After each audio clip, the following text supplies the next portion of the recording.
These are stories of outdoor adventure and expert advice from folks with calloused hands. I'm James Nash, and this is the Six Ranch Podcast.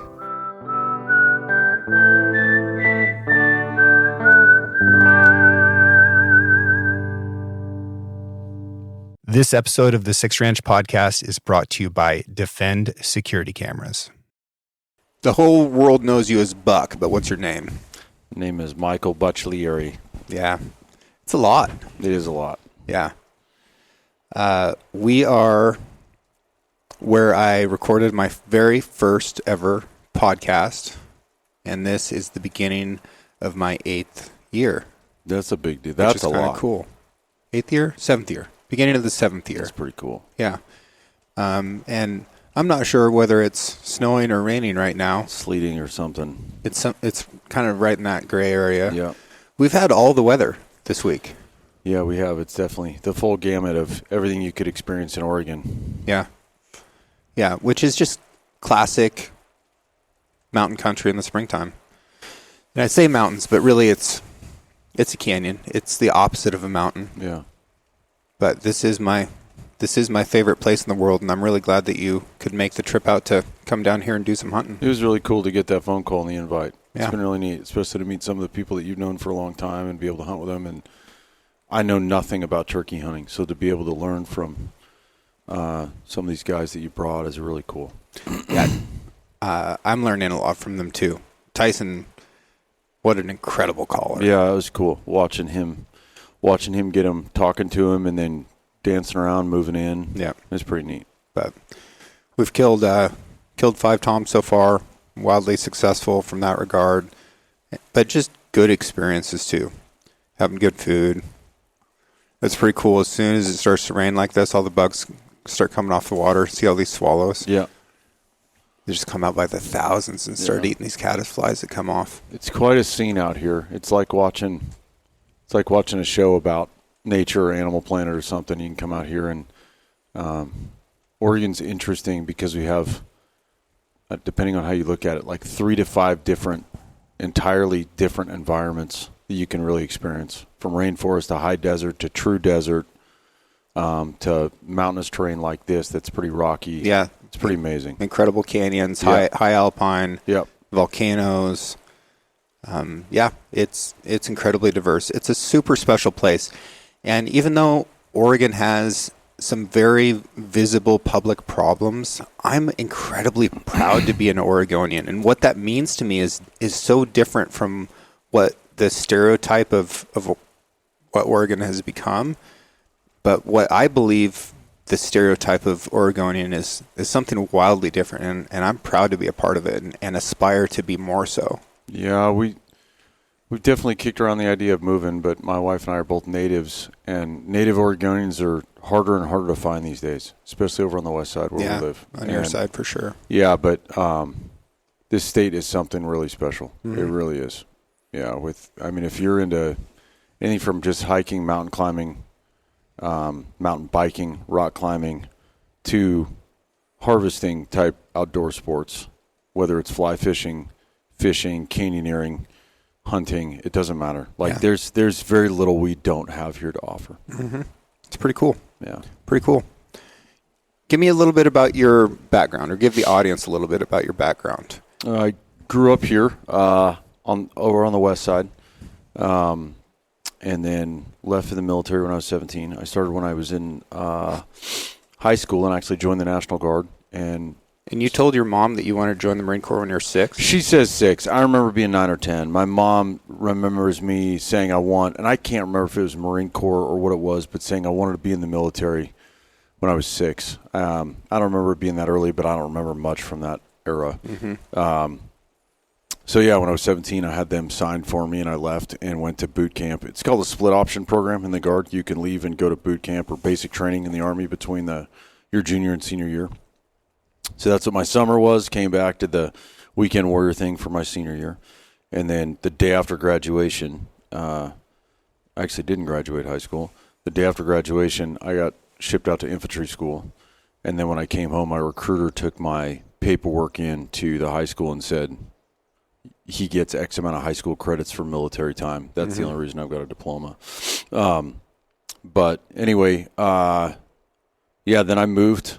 After high school, I moved to Bend and was going to go to Central Oregon Community College for the automotive program.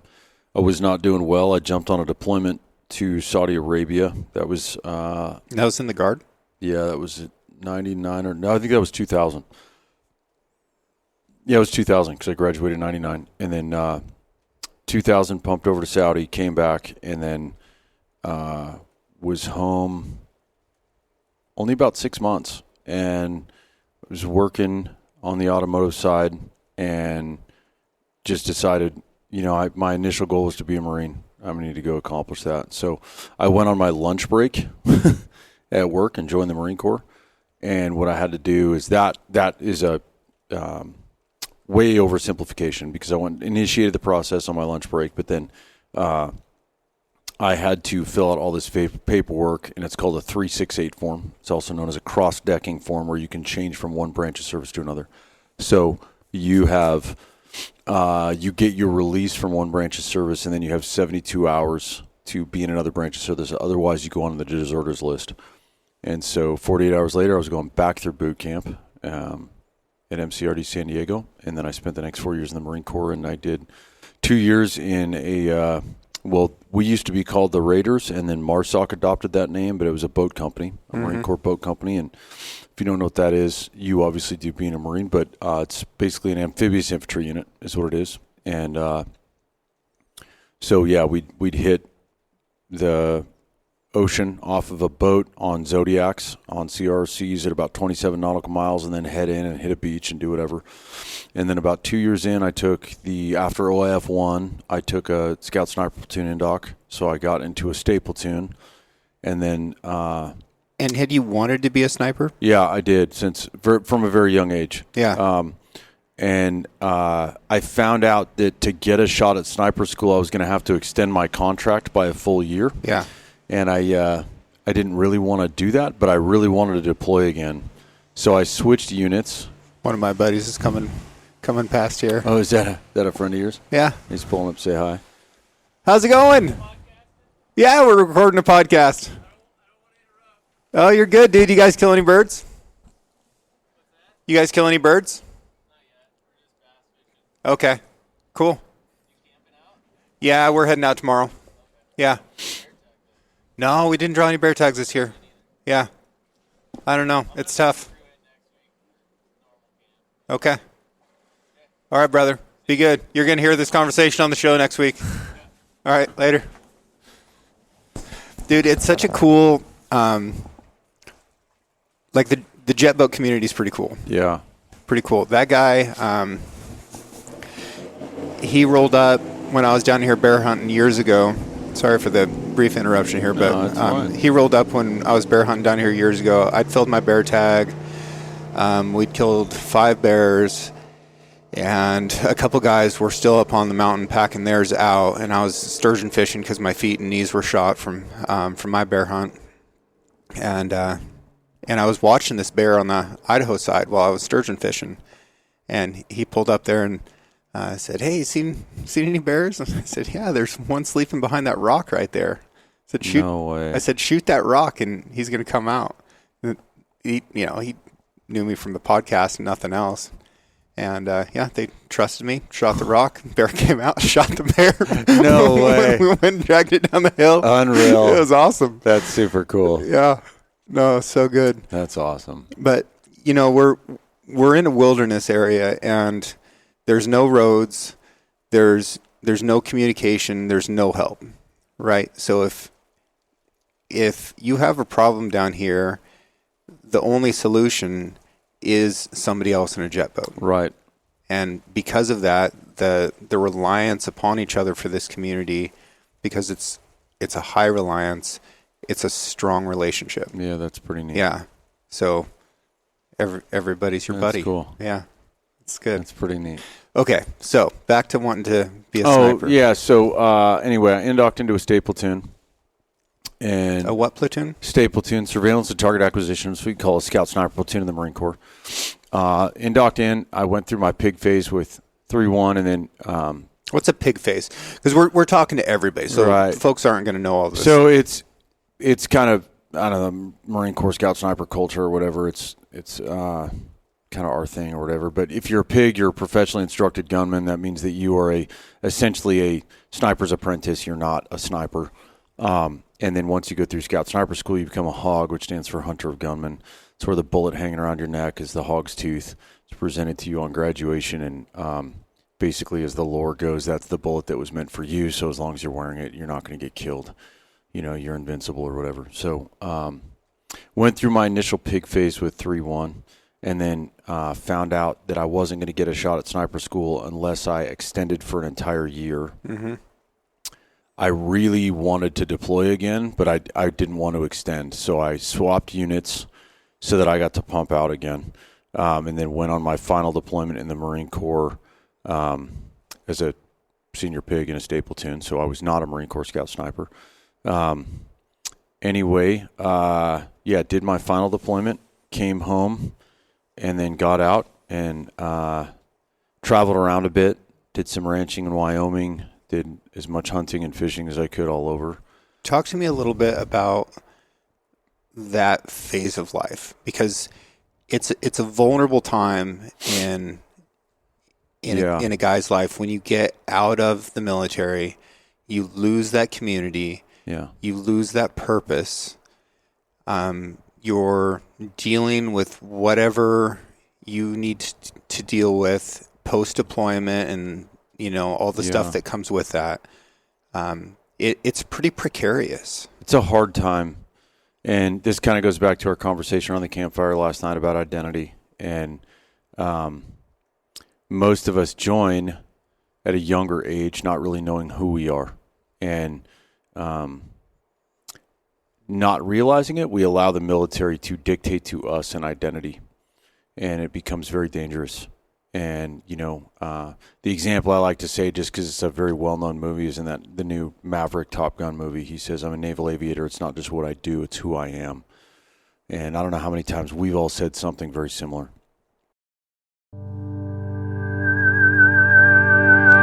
You've got 20 acres, and your security camera can see about 50 feet from your Wi-Fi router.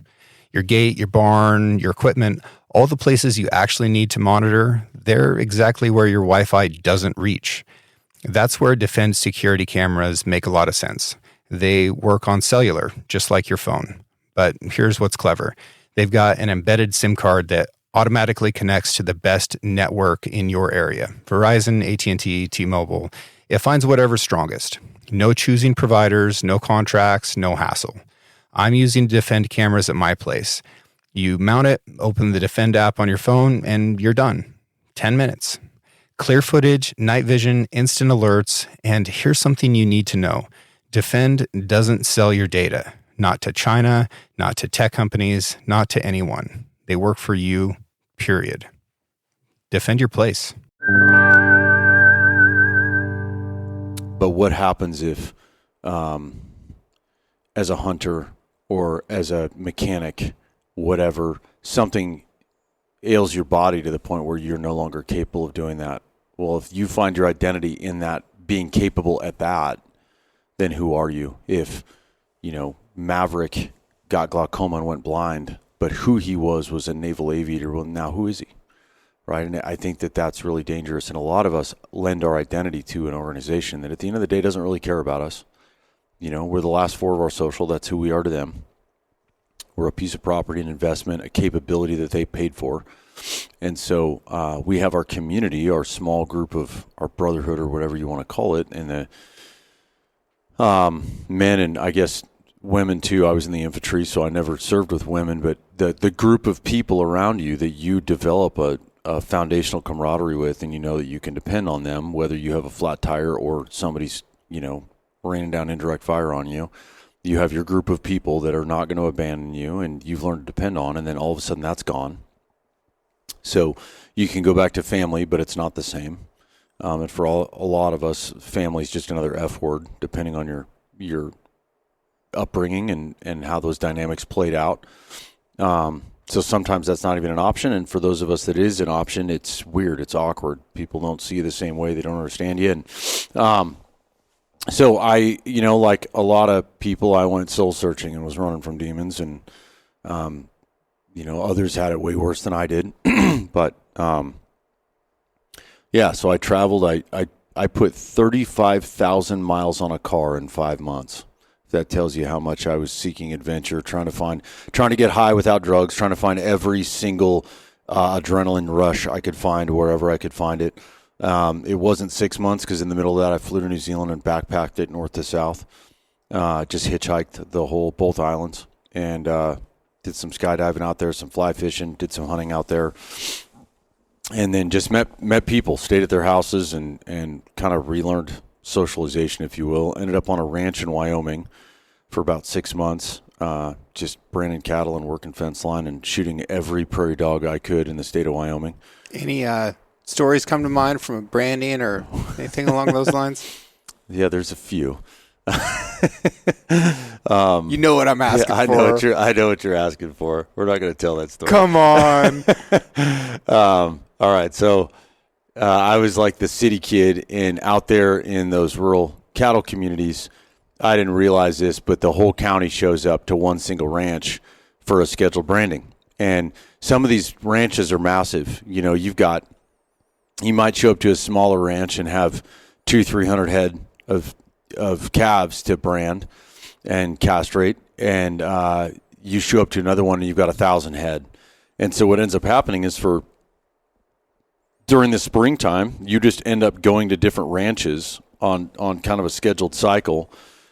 Every week you end up at somebody else's ranch, and you all work together, brand their cattle, and then there's a big cookout at the end. It's actually really neat. It's something I never would have experienced if I didn't land in Wyoming like as a lost puppy. And to put that into perspective, these are businesses that are essentially competing against each other. 100%. Like they have the same commodity. They're right. So imagine we go back to Western Oregon, and it's like, hey, we've got this really heavy lift at work.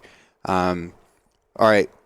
This week it's going on at SIG. So everybody from Leopold, you're going to go help SIG Optics with this job for a while. And then when it's our turn, they're going to come over and help us. That would never happen. That would never happen. That would absolutely never happen. Yeah. But within the ranching community, not only does it happen, but there's only one instance by rumor that I've ever heard of somebody going to another ranch's branding and asking to get paid.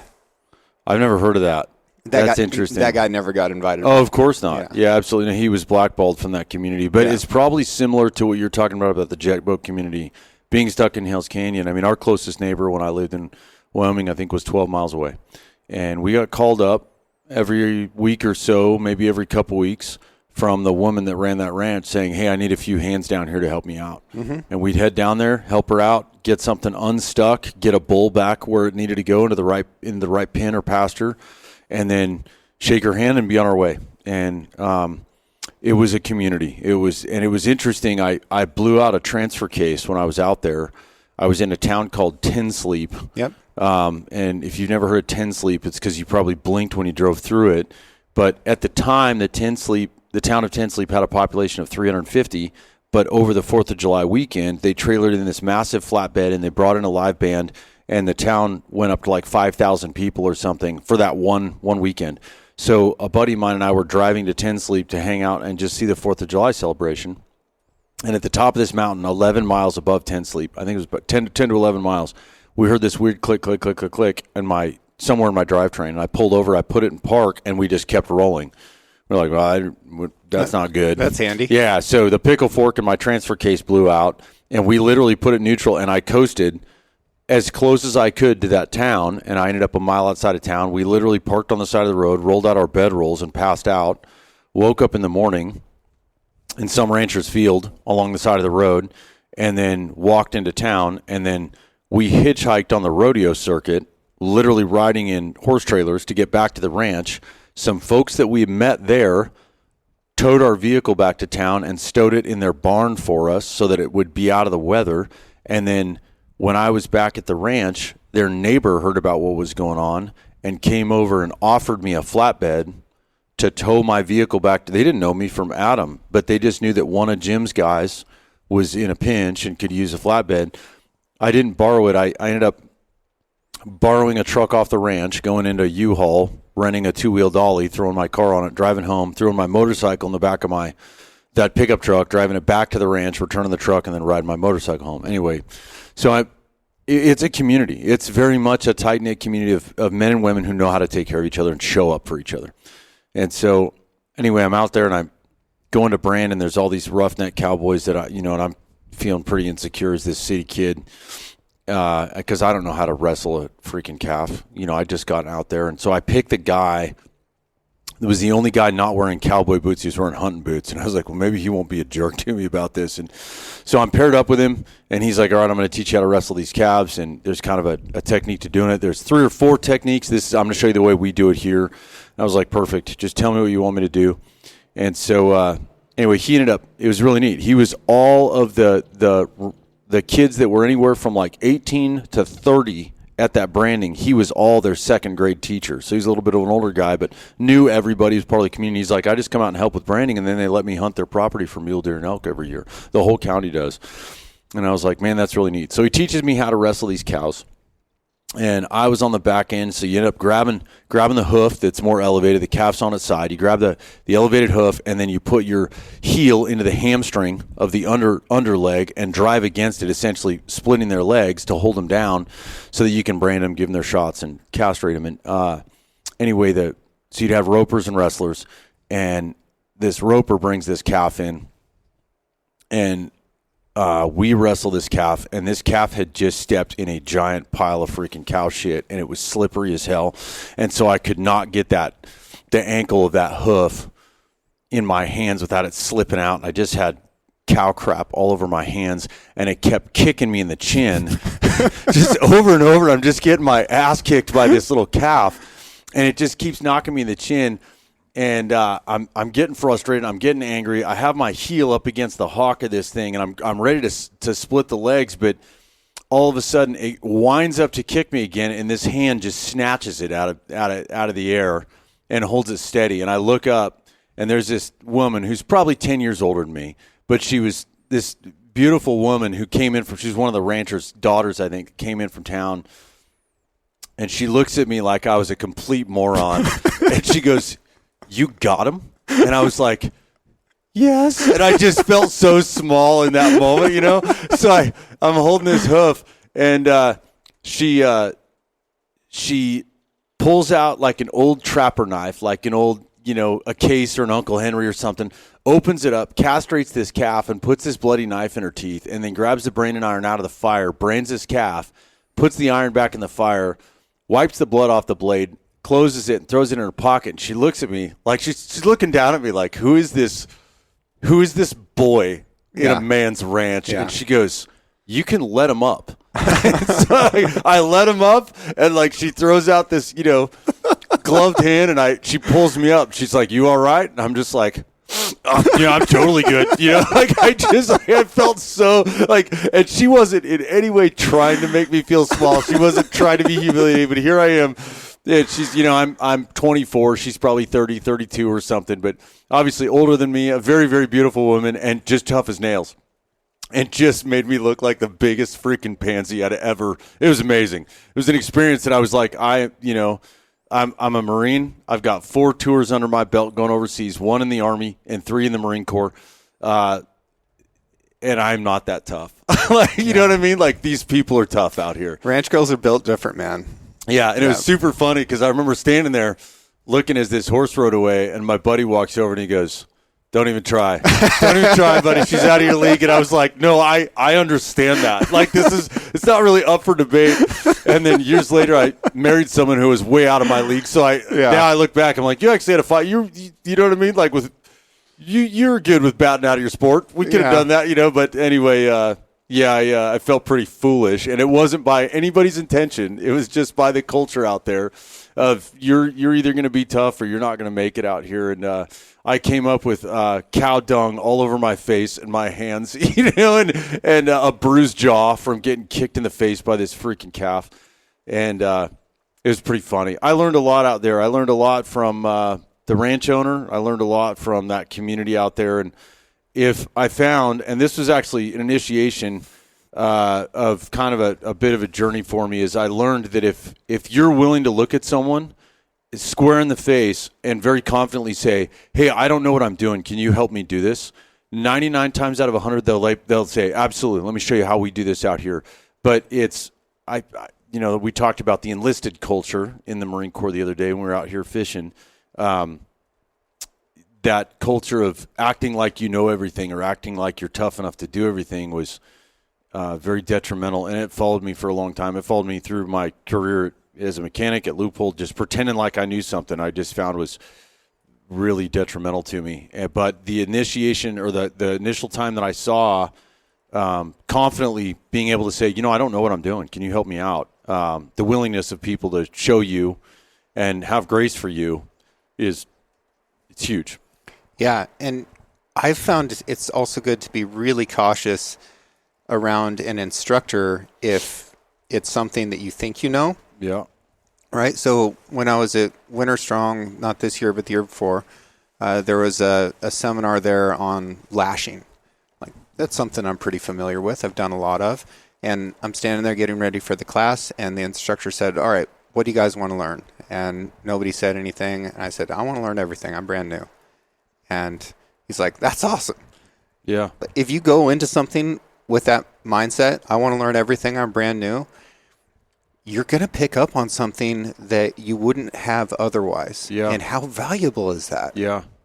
It's interesting. I got humbled again because I guess the later part of this, going back to what we were originally talking about, I got out of the Marine Corps, traveled around, went to Wyoming, got a degree in diesel technology, and then worked, I can't remember, it's 6 or 8 years as a diesel mechanic, first at Caterpillar, then at Cummins, building big engines, and then I went back into the Army on the National Guard side because I had worked as a sniper, but I would never, ever tell anybody I was a sniper because I didn't have the school under my belt, and it just felt very, very disrespectful, very dishonoring to the community to claim I'd done the work, but I hadn't gotten the school, and that's a kind of a big deal in the Marine Corps. So at this point, I was married, I had a kid, and which is also common enough. I think it's worth pointing out that there's a lot of guys that do the job and do the work who ended up not going through the school or going through an expedited school or something along those lines. It's very common. I never had the MOS, and so it was very important to me to be respectful about that.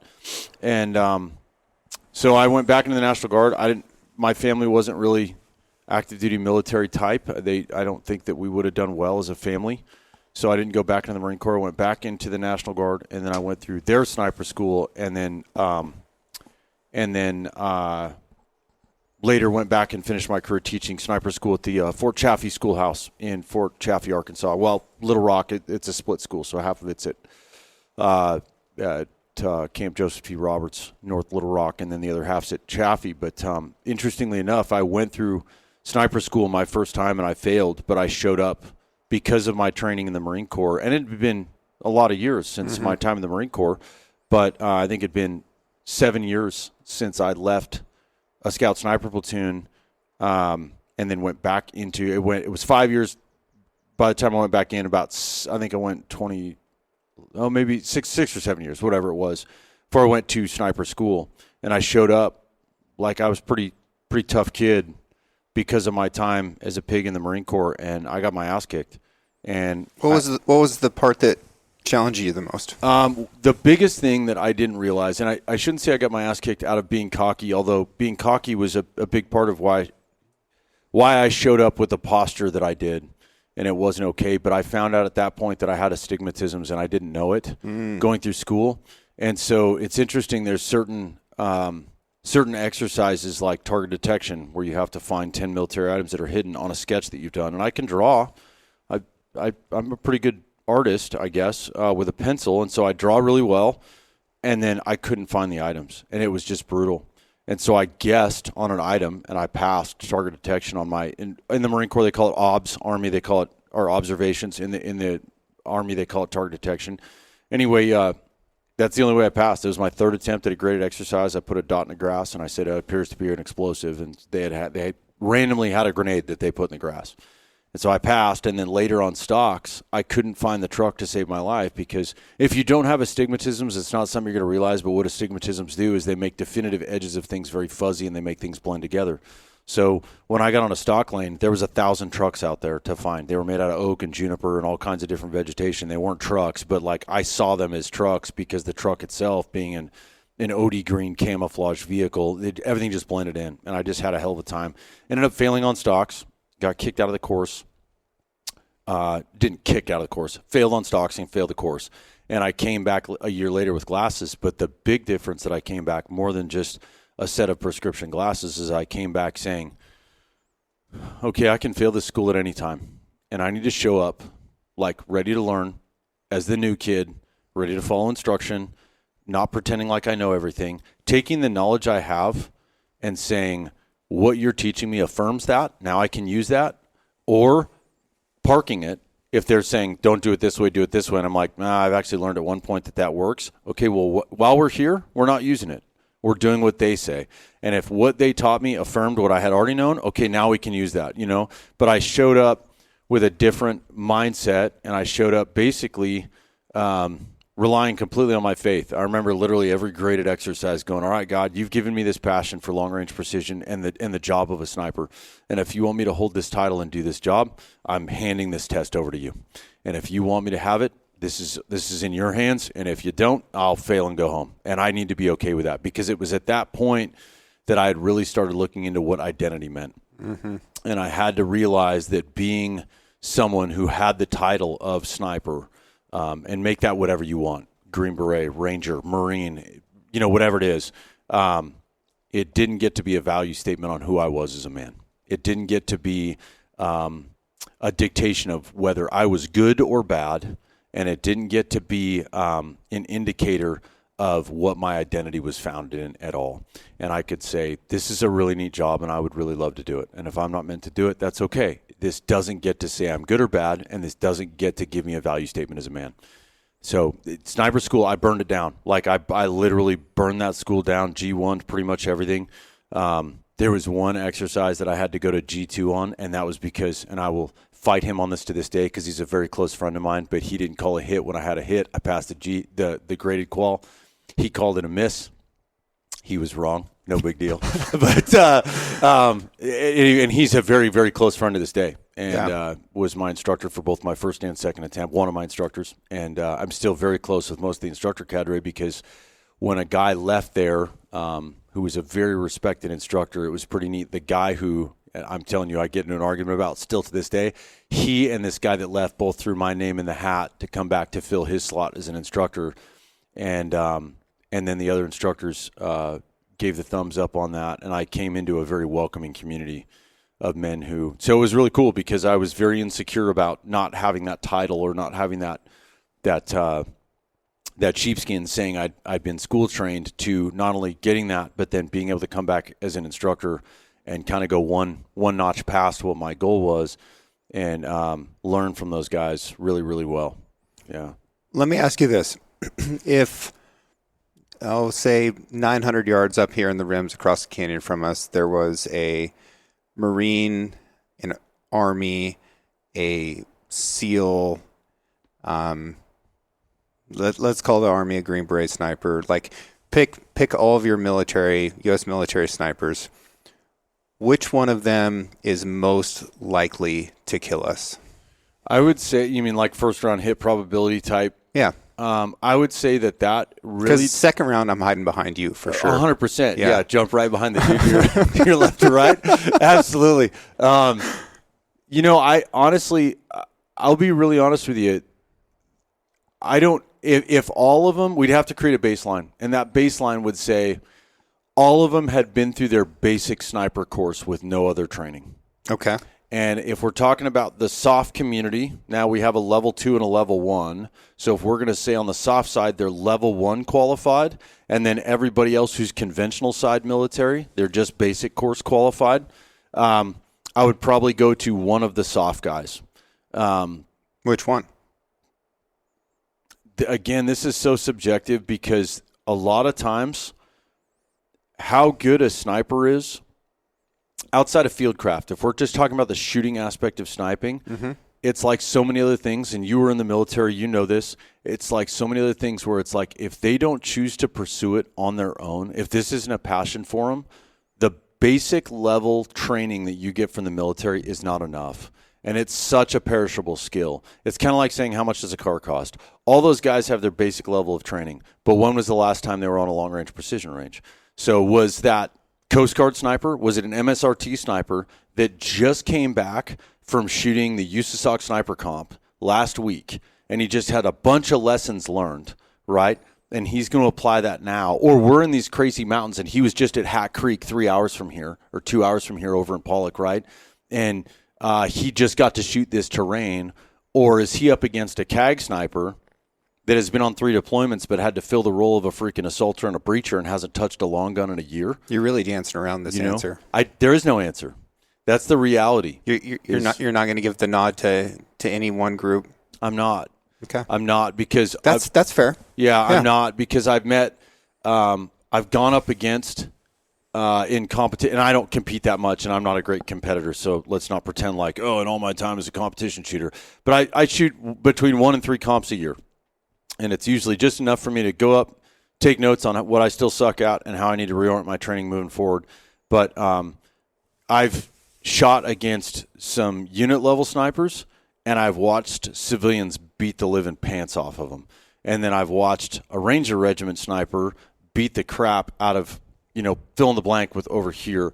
And this is so much about one, natural capability. And when I mean natural capability is how well are you at reading wind? That's a big one because that's a great equalizer. And that's the tricky thing about this shot is you've got a real steep angle and you've got 3 winds at least. At least 3 winds, and the problem is a lot of it's clean wind. It's so much easier to read dirty wind. When it's across the ground, you can have so many indicators. Yeah. But when you're shooting clean wind across a canyon like this, you're starting to go, okay, read the bugs in the air. How are they fighting, if you can see them? Is there anything floating, right? Any dandelions, or not dandelions, wishing, I can't remember what those pollen things are. or whatever. Pollen or whatever, floating in the air. Can I read that? And at what level am I reading it at? Also, is there a wind coming behind me going downhill? So it's a depressurizing wind. So even though it's a 15-mile-an-hour wind, it's not going to have the value of a 15-mile-an-hour wind.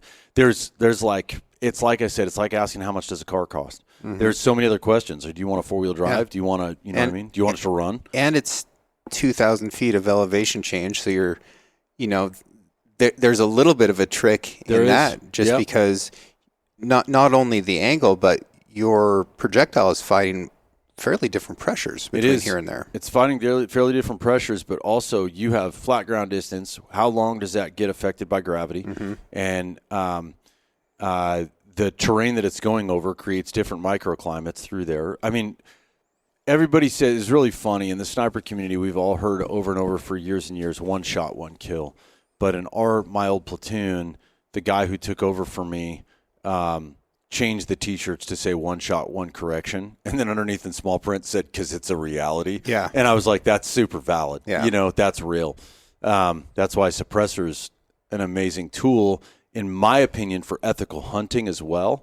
Because if you're going to take a shot and you've got that, 360 bullet, maybe a once-in-a-lifetime bull for you, and they're at 820 yards. Well, that's very doable if I'm shooting a 300 Norma or a Win Mag or a PRC that's capable, but there's factors that come into play. One is the equipment, me being part of that equipment list. Are we as a collective group capable, right? Is my ammo consistent enough? Will it still, based on velocity when it reaches that distance, at what distance does my velocity or does my projectile no longer penetrate and expand? Right. Right? That's a big one. Oftentimes around 1,800 feet per second. Right. Yeah. So you have to go, okay, at what distance do I hit that point, right, that it no longer penetrates? Okay, well, it hits that point at 900 yards. Well, I always like to take an extra 100 off of that and say, based on my projectile capability, that alone is my limit of advance, right? Then we have the wind, right? And then we have me as a monkey behind the gun. Am I capable of applying the fundamentals, reading that wind, dialing up perfectly, and then one of the big factors to me is what's time of flight. Does that animal I could have done everything perfectly and break that shot. Does the animal have time to shift its shoulders or take a mosey step, and then I create a glancing shot that ends up in its guts, and then it's not an ethical kill? I'm huge on that, and I look at, and I've made videos about using time of flight, and I've had these conversations, but I've made videos about using time of flight for your limitation rather than a yardage. Right. Because the old school way of thinking is, okay, this many yards is how far I feel comfortable shooting. Well, that takes into account one thing. Yes. Time of flight is absolutely huge. And I put it into 0.3 seconds, 0.5 seconds, and basically 0.5 seconds plus. And if you are a skilled shooter, a 0.3 second time of flight is a reasonable limitation. And that gives an animal very little time to move while that bullet is in the air. You don't have to have, a lot of crazy adjustments for windage or elevation like that. That's a very doable shot for somebody who's skilled. If they're trained, then you're getting into that 0.5 second time of flight realm. And there's a big difference between skilled and trained, just like we were talking about earlier. You can do a thing your whole life, and if you go and get trained on it once, you're going to pick up something new, and you'll instantly realize, wow, training is valuable. Training matters. Yes. And now if you're talking about a 0.7, 0.8 second time of flight, an animal can move so much, and it only has to move a few inches. That's it. Yeah. Right? And you have a wildly different shot that's now maybe in the liver or something like that. So regardless of your ability to place that shot exactly where it's going, where it needs to be, if your target moves, none of that mattered. No. And it's an unpredictable thing with animals. They can move at any time. And the environment. So start stacking variables. That animal moves 2 inches, but then a gust of wind increased by 3 to 5 miles an hour, making it a further back shot. Yeah. You know what I mean? And so, so my big 3 factors are capability of, and that includes the rifle, the optic, the mounting system, everything, the artificial supports, the ammo, and you as a shooter to read the wind and calculate that shot and either hold or dial dead on. So that's capabilities number 1. And then time of flight and velocity that the projectile no longer penetrates and expands. Both of those tell you now your distance. So when I say my limited advance distance on taking an animal is 650 yards, I got that number from time of flight and my projectile capability to penetrate and expand. And those give me my yard. And then from whatever those give me, I'm going to subtract whatever the lowest number, the closest in number is. I'm going to take that, subtract another 100 yards so I have a buffer zone, and call that my limit. Like showing up 15 minutes early. Yeah, exactly. Yeah. And I think it's a responsible way to hunt. You really need to be realistic with yourself on saying, I'm capable of taking this shot. Yeah. And the ammo and the weapon system, I've done this a bunch with this. I'm very confident. Now let's look at the other factors. Yeah. And the beauty of that suppressor, I guess getting back to that suppressor, is if you're shooting across a canyon like this and it's a 900-yard shot, depending on your can and what the species is and blah, blah, blah, and the time of season, if they've been pressured a lot, you can shift over. Shifting over 2 inches might be a 100-yard gap from the animal, and you can aim at a bush or a rock or someplace where you're going to get some splash, take that suppressed shot, make sure that your wind is really dialed in and good, and then come back and be a lot more confident in that shot. So I think suppressors, I don't remember how I got off on that, but I was saying up there, you know what I mean, if it's second round impact is going to be a much more confident situation, but suppressors are such a valuable tool for ethical hunting, in my opinion. Not only protecting our ears, because I don't really care how quiet a can is as long as it's hearing safe, but being able to, and guys will do that in a competition. They'll burn one into the dirt, waste one round on that stage they're like, man, the wind is doing some weird stuff.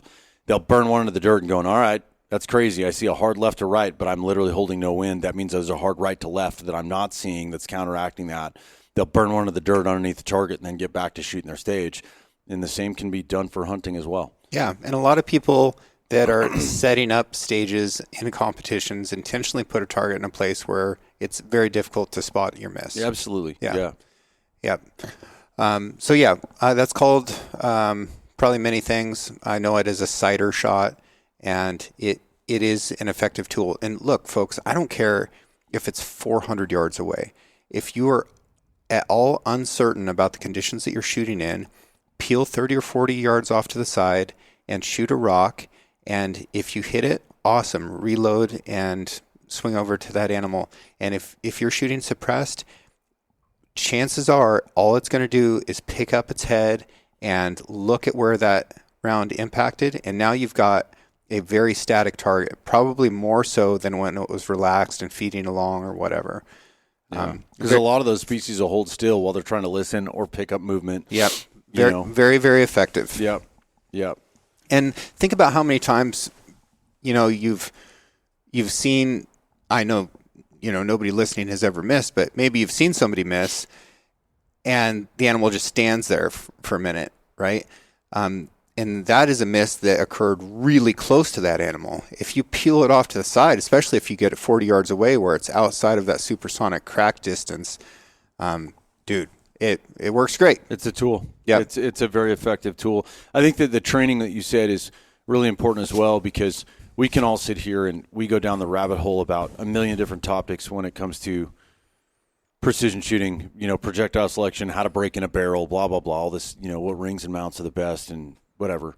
But when you said the difference between being really skilled and training, I think that one of the biggest things that we can learn when we're starting out and training a skill that we dearly love or think that we've good at because we've been doing it our whole lives is learning recoil management. Because you can sit here and debate all you want about what the best projectile to kill an animal is.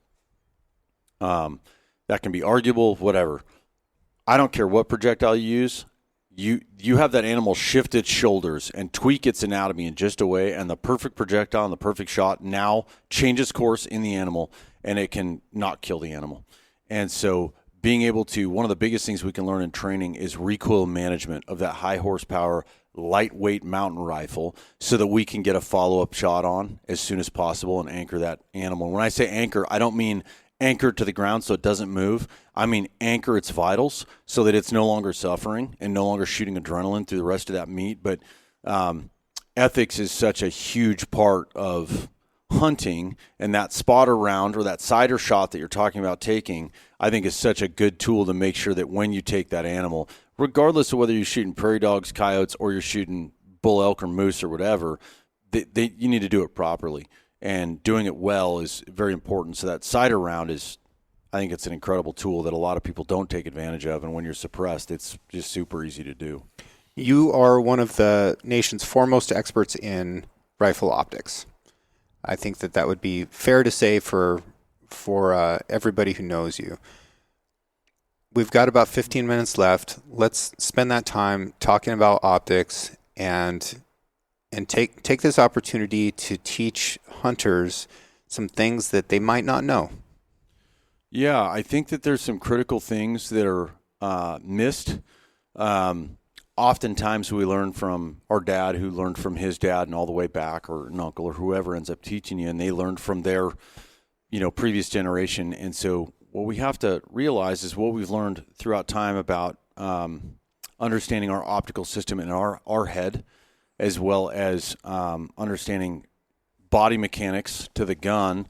Probably one of the biggest things that I believe is never really focused on enough is mounting a scope. And the light behind that scope manifests in a small cylinder, and that cylinder we call the eye box. And that eye box is a certain length. So this is between your eyeball and the scope. Between your eyeball and the scope. That eye box ends up behind the scope, and that's where we are trying to land inside of with our eye so that we have a full scope of light. And we've all dealt with what's called vignetting, but we call it scope shadow before, where you feel like you're fighting those black edges or that black donut that you're getting inside of, and it's really hard. When it comes to mounting a scope, it's really important to know where that eye box is and how it shifts behind the scope. And I want to talk really quick about mounting the scope briefly and then talk about eye box measurements and then get back to mounting and why that's critical, because we could go down the rabbit hole. As you know, I give about anywhere from a 4 to 6 hour seminar on this topic. We can go way down the rabbit hole, but mounting is so critical. And the biggest thing that I would like to get to whoever's listening out there is that when you mount a scope, you never mount a scope to a rifle. You attach a scope properly to a rifle and you mount it to the shooter. And that becomes really important, because if I'm 6'3" and I weigh 240 pounds with 12% body fat, my shoulder structure is going to be very different than a guy who's 6'3" or 6'2", but he weighs 190 pounds because he's a beanpole, right? Or you get somebody else behind that gun and they're like me, they're 5'11" and about 200 pounds. And if we set up that rifle for the dude who's 6'3", I'm going to be sideways on the gun trying to turkey neck to get behind inside of that eye box. And then if we set up the gun for me and that giant person gets on my gun, they're going to have to compress back to get inside of that eye box. And so oftentimes we fight the system really, really hard. And it's not that we have a bad scope or a bad rifle or bad components. It's that it's been assembled and put together for somebody else of an entirely different geometry. So it's hard to describe without a whiteboard or a PowerPoint presentation in front of me. But behind that scope, on the ocular side of the scope, the person side of the scope, not the muzzle end of the scope, is that eye box. And that eye box is essentially a cylinder. The ends are slightly tapered, but it's pretty much a cylinder. Now, the outer diameter measurement of that tube is what's called your exit pupil. And that's a critical measurement to understand, because you take the magnification that the scope is on, divide that into the objective lens diameter. That'll give you the diameter of that exit pupil. So if I have a 5 to 25 by 50, and we'll say 50 because math is easier, and I'm on 5 power, well, 5 goes into 50 10 times. Well, if I bring that magnification up to 10, so if 5 goes into 50 10 times, I have a 10 millimeter exit pupil. That means that the tube of my eye box, the outer diameter measurement, is 10 millimeters. Well, if I go up to, say, 20 power, 20 goes into 50 2.5 times. So I've shrunk the outer diameter measurement of that tube down to 2.5 millimeters. And that becomes really important to understand, because that is the circle that my eye pupil has to be inside of. So if my eye pupil is dilated to, say, 2 millimeters, and I have a 2.5 millimeter exit pupil because I'm on 20 power, I only have a 0.5 millimeter. So a 1/4 millimeter in any direction, if I'm dead center, to move before I start seeing scope shadow. And oftentimes we say things like, oh, I've got scope shadow creeping in. Well, it's actually your eye pupil creeping out is what's going on of that circle. So that's your outer diameter measurement of that tube, and then we have the length of the tube. And the tube length of that eye box will never move the full length of itself. And what I mean by that is, I'm just throwing out numbers here. None of this is actual measurements. But if your eye box is about 1.5 inches long, as you go from low power to high power or high power to low power, it'll only move about 1 inch. That means that from high power to low power and then low power to high power, there's about a 1/2 inch section that crossover takes place. And if my eye is in that 1/2 inch section, it doesn't matter whether I'm on low power or high power, I will have a full scope of light every single time. Does that make sense? Yeah, totally. So really what we need to do to mount a scope properly to the shooter is we get the shooter behind the gun with proper fundamentals in the prone position. That's going to put their head realistically more or less the closest it will be to the back of the scope. And then we have a secondary person, they have the scope with them. The reason why we get the shooter mounted up on the gun with no scope is because something subconscious takes place. And if there's a scope there, we try to auto-adjust our body to see inside of the scope. Of course. Now we're working for the scope, and the reality is the scope works for us. Yep. It ain't the other way around. So we get that person in a perfect fundamental prone position, aligned really, really well for comfort and recoil management. And then we have the shooter or the partner take the scope on high magnification. That's going to suck the eye box as close to the scope as we possibly can get it. So then we drop it into the rings and we start sliding it away from the shooter's eye. And we need them to communicate to us and tell us stop the second they start seeing black, the vignetting starting to creep in because they're at the very back of that eye box. So from there, we stop, and then we bring it back towards them very, very slowly. And from there, they tell us stop again the second the black goes away.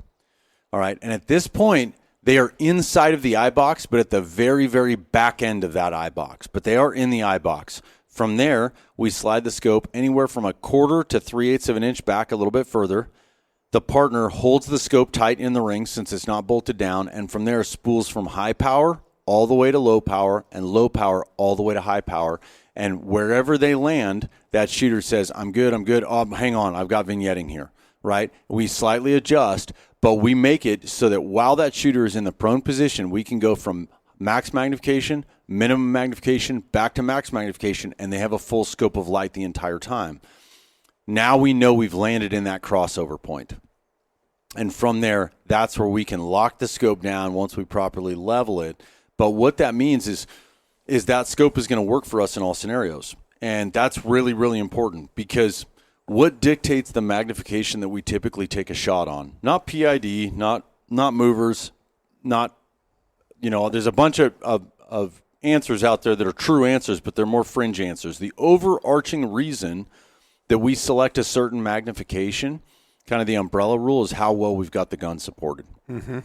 So if you're shooting I'm talking to cops again here. Sorry, if you're shooting a target that's at, whether it's an animal or a competition target, or if you're a sniper and you're aiming at a bad guy and your shot is 132 yards away, but the only body position you have is standing offhand, no support, Yep. You're going to be on low magnification. Yep. But all of a sudden you're across the street as a sniper, as a law enforcement sniper, and you're at 30 yards, right? And you've got your bipods on the kitchen counter, and you have a rear tripod support, and you're bagged up really solid, but now you've got a hostage target and only half of someone's face showing to be able to take that critical shot and save this hostage with her 3 kids they're barricaded in with this barricaded suspect. Well, at that point, we're going to dial up in magnification. Well, we took over 100 yards off the distance, but now we're dialing up. Why? Because we're way steadier.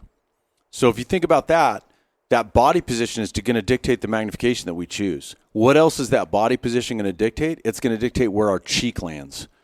And then how well that position is supported is going to dictate the magnification that we're on, and the magnification that we're on is going to dictate where the eye box lands. And we need that cycle of relationship to be good and true 100% of the time. So if you mount a scope to the shooter, kind of like by the numbers as I just described, aside from a major injury that we had to switch up somebody's body position really bad, like they had a spinal injury and so they can't lay prone or whatever, outside of something drastic like that, I've literally never had that fail me, whether you're 5'6" and 300 pounds or you're 6'4" and 160 pounds. And any combo of those in between, I've never had that fail me. And so it's a really neat thing once you do that by the numbers to set the scope up so that the scope is always working for you. It means that I can be up here in some crazy mountains, and if you're someone who's had to aim downhill prone, you have to get 90 degrees off the gun, and it's a total pain in the neck if you don't have a tripod with you. Or if you're shooting over a log or a stump or a car hood or whatever it is, you find yourself in all these different body positions, which inevitably will dictate the magnification that you select. And making sure that you have a full scope of light every different alternate shooting position you find yourself in makes life a lot easier, makes you a lot more comfortable, which in turn leads to a much more accurate shot. Yeah, that all makes sense. And I just learned something there. Yeah. Something that I thought I knew a lot about. Wouldn't you imagine? Wouldn't you imagine? Yeah. Because what I've been doing, which probably gets to the same result, but is a different method and is for sure less efficient, is starting on a halfway magnification, and then testing high and low. But I also don't ever have anybody to help me with this, so right. I'm doing it on my own. Yeah. And once you do that a couple times, you can do it on your own. I do it on my own all the time, but sure, it's so much easier to learn that with a partner. Totally. And it is absolutely critical. And if you are new to rifle shooting, especially in hunting scenarios, one of your biggest struggles is going to be seeing through the scope and finding the animal in your scope. Very much so. And that's just the reality of it. So it's a very important thing to train and to practice and to get stuff set up for you so that you don't have those struggles when you've got other stressors on the line. Yeah. Yeah. Yeah. I have been told that that iBox is different from one brand to the next. It will be. Is there any brand in particular that has a more generous iBox than another? So when it comes to iBox measurement, I don't have measurements because that'll actually change within a brand, optical system to optical system as well. But I will tell you that Leupold has the largest and most variable eye relief out there in the industry, and that's a fact. I'm not saying that because I work for them. That's a fact. And then to get a bigger field of view, you have to give up eye relief to do so. So if you have two scopes sitting next to each other in the store and you're like, wow, man, we put these both on 20 power and this one's got a way bigger field of view, well, that means that they've given up eye relief to do it. Yep. And that is something that as we develop and build the optical system, we can set that up on the eye relief side, and that'll dictate, your field of view. And as a field shooter, whether that was my time sniping or now as a hunter and then occasionally going to a competition, as a field shooter, I'm always going to favor eye relief because I have no idea what body position I'm going to get into in these mountains and be behind the gun at as far as where my cheek lands on that weld.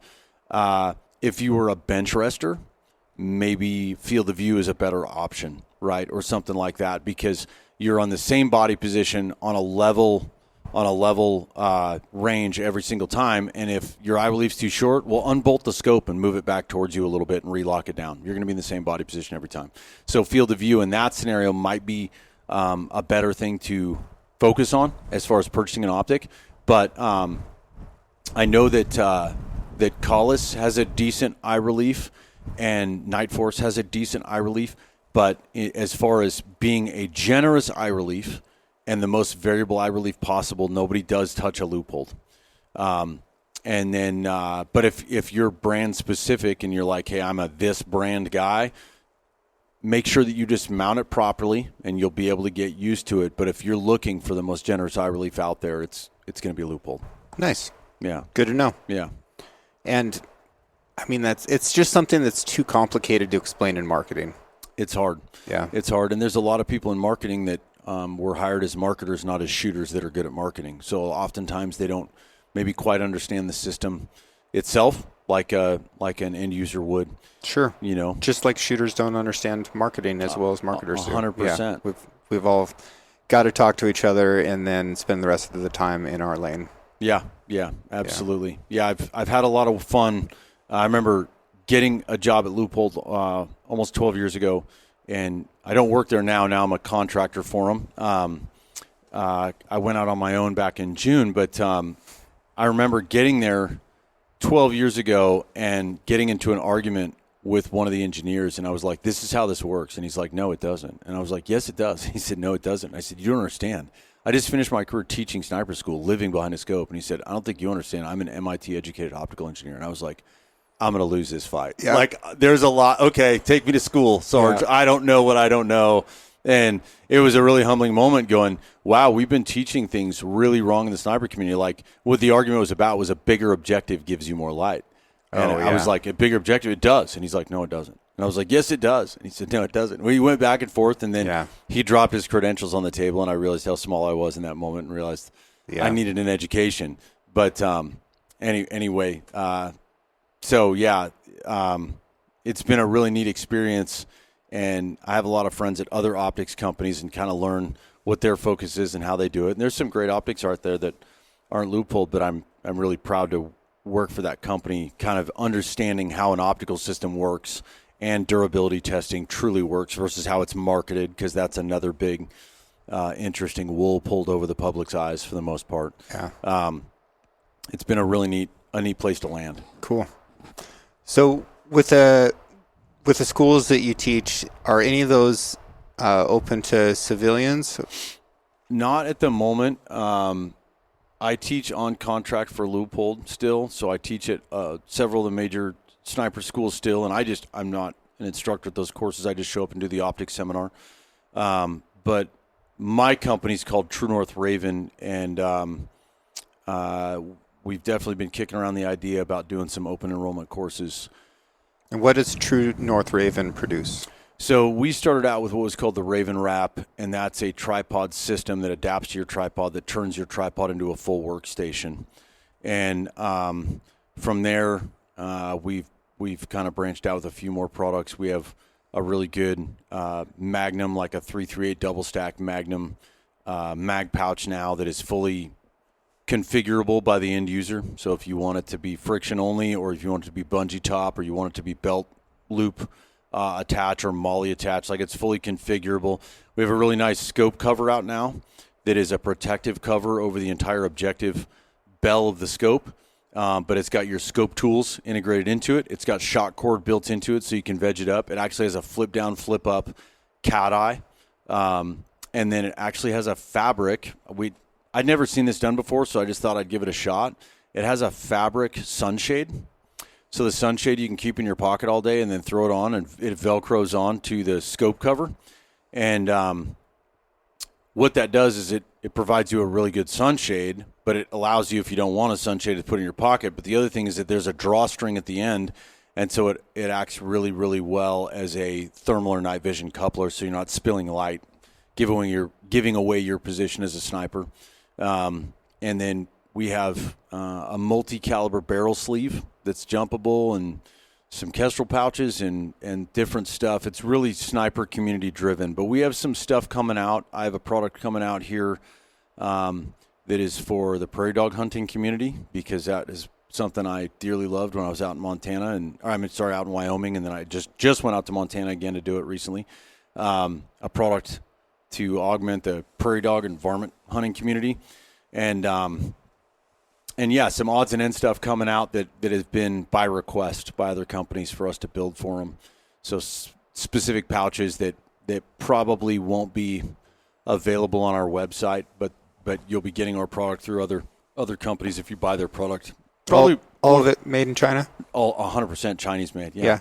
No, it's 100% berry compliant, made right here. Probably one of the coolest things that we've come out with recently, and it'll hit the website next week, is like the simplest thing we've ever created, which is just a molly panel. That's all it is. It's a 4 AR mag pouch wide molly panel, and we have them at 6 inches tall, 8 inches tall, and 10 inches tall, and they have a hook Velcro back, and that's the entire thing. So if you're a truck vault owner, you can slap that on the inside of the wall of your truck vault, or it'll come with, you can throw an accessory on there that is an adhesive back loop Velcro. You can literally plaster the front of your gun safe door with them, or the inside of your truck vault drawer with them, and load them up with your mag pouches, your GP pouches, whatever, but compartmentalize and store all of your gear, and they're super cheap. I just got tired of stuff rolling around in my truck vault. So Gotcha. So the truck vault folks could put like whatever vegetarian tools they wanted in there. Yeah, 100%. Coupons for organic quinoa could slide right in there. 100%. And then maybe if you installed it in a deck drawer system, then you might be able to put like rifle magazines or your skinny knives. jeans, or you know what I mean, your like male enhanced lipstick, whatever it is, V-neck t-shirts, all kinds of stuff to just prove you're a beta. This is so good because we have a truck vault dude and a deck dude literally doing a podcast together right now. Fantastic. As long as you don't have an empty truck bed, then we can still be friends. 100%. Yeah. As long as there's empty 22 casings back there. Let's or something. agree on that. Yeah. Yeah. No, they're both great options. A lot of it has to do with affordability and where your budget's at and what you're looking to get out of that system. But neither here nor there. Nope. Well, dude, I need to get probably another snack and a nap, and then I've still got a turkey that I need to introduce to some Number 5 shot. Let's do it. Thanks for having me. Thanks. Where can people follow along with True North Raven and all the things that you got going on? You can jump on our website, and I'm going to just apologize up front. I'm not a tech guy, so my website's not amazing, but it is truenorthraven.com. Yeah, it really sucks. It mostly does. But we're going to fix that. Yeah, we're going to fix that. We have a plan in place. Yeah. And then you can check us out on Instagram. Also not awesome because I manage that. Yeah. But just stop by True North Raven Instagram and leave a message or a comment that says the website sucks, and then we'll know that you listened. Better. Yeah. Do better. And then we know you're on the Six Ranch Outfitter podcast. Yeah. I love it. Perfect. All right. Bye, everybody. Thank you to everyone who has taken the time out of their busy lives to write a review for the show and share it with their friends. I'm extremely proud of how intelligent, engaged, and adventurous this audience is. Original music for the Six Ranch podcast is written and performed by Justin Hay. Art for the Six Ranch podcast was created by John Chatelain and digitized by Celia Harlander. Thanks for listening, and we'll see you again next week.